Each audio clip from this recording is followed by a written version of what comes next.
Assalamualaikum warahmatullahi wabarakatuh. Selamat pagi semuanya. Puji syukur kita panjatkan hadirat Allah Subhanahu wa Ta'ala karena atas limpahan rahmat dan karunia-Nya kita dapat berkumpul di kesempatan yang baik pada hari ini.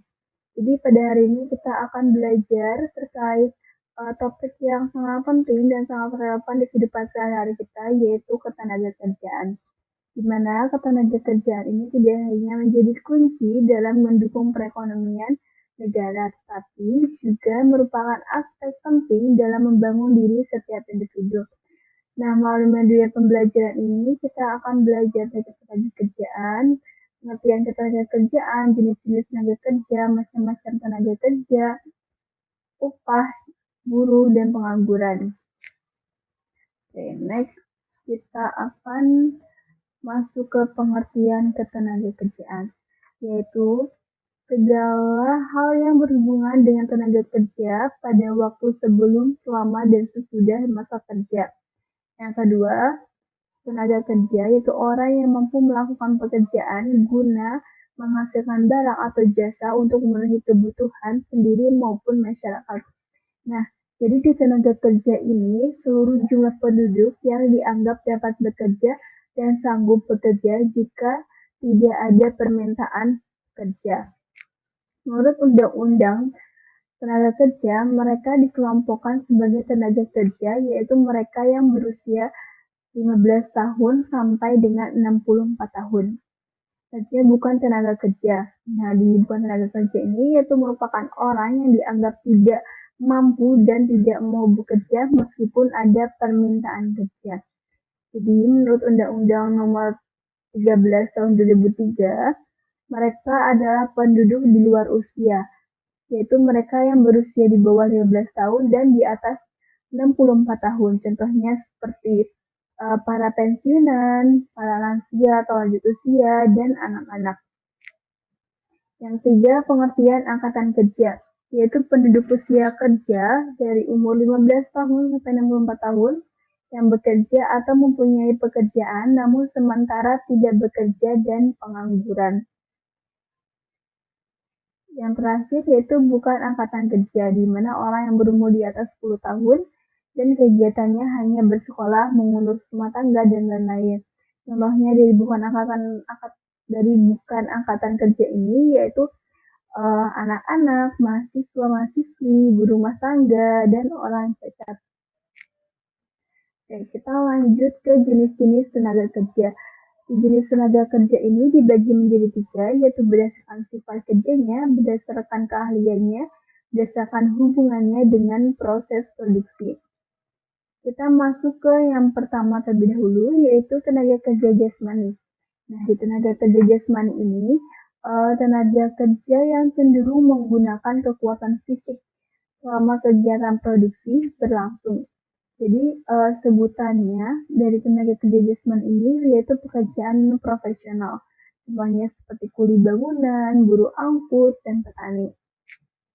Selanjutnya tenaga kerja rohani. Nah, tenaga kerja rohani ini kebalikan dari tenaga kerja jasmani, di mana di tenaga kerja rohani itu mereka bekerja menggunakan kemampuan otaknya untuk suatu pekerjaan. Contohnya adalah seorang direktur. Mereka itu direktur di perusahaan menggunakan otak untuk pekerjaannya. Jadi tidak menggunakan kekuatan fisik. Selanjutnya yaitu tenaga kerja terdidik. Nah, di tenaga kerja terdidik ini merupakan tenaga kerja yang memiliki suatu keahlian atau kemahiran dalam bidang tertentu dengan caranya di sekolah atau pendidikan formal dan non formal. Contohnya seperti tenaga kerja pendidik ini yaitu pengacara dan dokter. Selanjutnya tenaga kerja terlatih. Nah, tenaga kerja terlatih ini merupakan tenaga kerja yang memiliki keahlian dalam bidang tertentu dengan melalui pengalaman kerja. Tenaga kerja terampil ini dibutuhkan latihan secara berulang-ulang sehingga mampu menguasai pekerjaan tersebut. Contohnya dari pekerjaan ini yaitu tukang jahit, apoteker, ahli bedah, mekanik, penulis, dan lain-lain.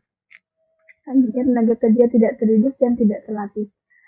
Di tenaga kerja ini yaitu tenaga kerja kasar yang hanya mengandalkan tenaga kerja, contohnya seperti panggul, beca, buruh angkut, pembantu rumah tangga, dan sebagainya. Ya, yang ketiga, berdasarkan hubungannya dengan proses produksi. Itu ada tenaga kerja langsung. Di mana tenaga kerja langsung ini terlibat pada proses produksi dan biayanya dari biaya produksi atau barang yang dihasilkan. Sedangkan untuk tenaga kerja tidak langsung itu mereka tidak langsung terlibat pada proses produksi dan biayanya dikaitkan pada biaya operasional perusahaan. Kita masuk ke sistem upah. Nah, sistem upah ini menurut Undang-Undang Nomor 13 Tahun 2003 tentang Ketenagakerjaan, yaitu upah atau wage merupakan hak pekerja atau buruh yang diterima dan dinyatakan dalam bentuk uang sebagai imbalan dari pengusaha atau pemberi kerja kepada pekerja atau buruh yang ditetapkan dan dibayarkan menurut suatu perjanjian kerja, kesepakatan atau peraturan perundang-undangan, termasuk tunjangan dari pekerja atau buruh dan keluarganya atas suatu pekerjaan jasa yang telah atau akan dilakukan. Selanjutnya yaitu pengertian buruh, di mana pengertian buruh ini yaitu pendapatan yang diterima dalam bentuk uang yang mencakup komponen upah atau gaji, lembur, dan tunjangan-tunjangan yang diterima secara rutin atau reguler. Kedua, upah pekerja dan kebutuhan fisik minimum, yaitu penetapan tingkat upah atau gaji merupakan kebijakan yang sangat penting untuk peningkatan taraf hidup pekerja dan keluarganya, yang merupakan kebutuhan fisiknya. Terakhir itu produktivitas tenaga kerja, di mana nilai output atau hasil produksi yang dikerjakan oleh sejumlah tenaga kerja. Selanjutnya macam-macam pemberian upah. Nah, di sini ada berbagai macam pemberian upah, yaitu upah waktu atau jangka dihitung berdasarkan lamanya bekerja. Kedua, upah satuan, dapatkan upah tertentu dan bagian laba berupa saham. Yang ketiga, upah dihitung berdasarkan banyaknya barang yang dihasilkan. Yang keempat, upah indeks ditentukan oleh indeks hidup buruh dan keluarganya. Yang kelima, upah borongan, di mana dihitung berdasarkan kesepakatan bersama untuk menyelesaikan suatu proyek.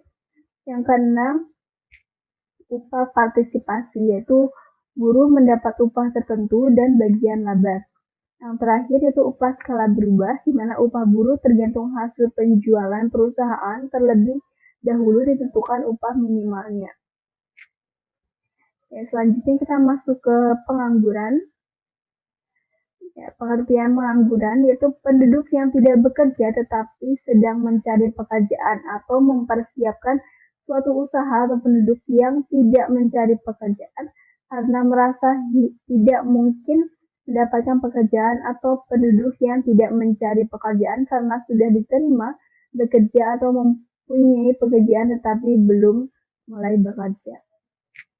Nah, di sini ada macam-macam pengangguran dibagi dua, yaitu berdasarkan faktor penyebab terjadinya pengangguran. Yang pertama yaitu pengangguran siklus atau konjuktur. Yang kedua pengangguran struktural. Yang ketiga pengangguran friksional atau peralihan. Yang keempat pengangguran musiman. Dan terakhir pengangguran teknologi.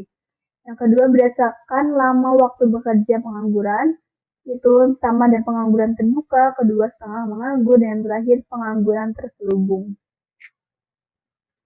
Oke, sekarang kita masuk ke cara-cara mengatasi pengangguran. Di sini ada beberapa caranya, yaitu yang pertama, memperluas kesempatan kerja, yaitu dengan membuka lapangan kerja baru. Yang kedua, meningkatkan kualitas pendidikan, di mana para lulusan yang sudah siap pakai untuk menjadi tenaga kerja yang terampil. Yang ketiga, meningkatkan kualitas tenaga kerja, itu dengan memberikan pendidikan keterampilan. Yang keempat, kesempatan kerja ke luar negeri, di mana melalui penyaluran TKI.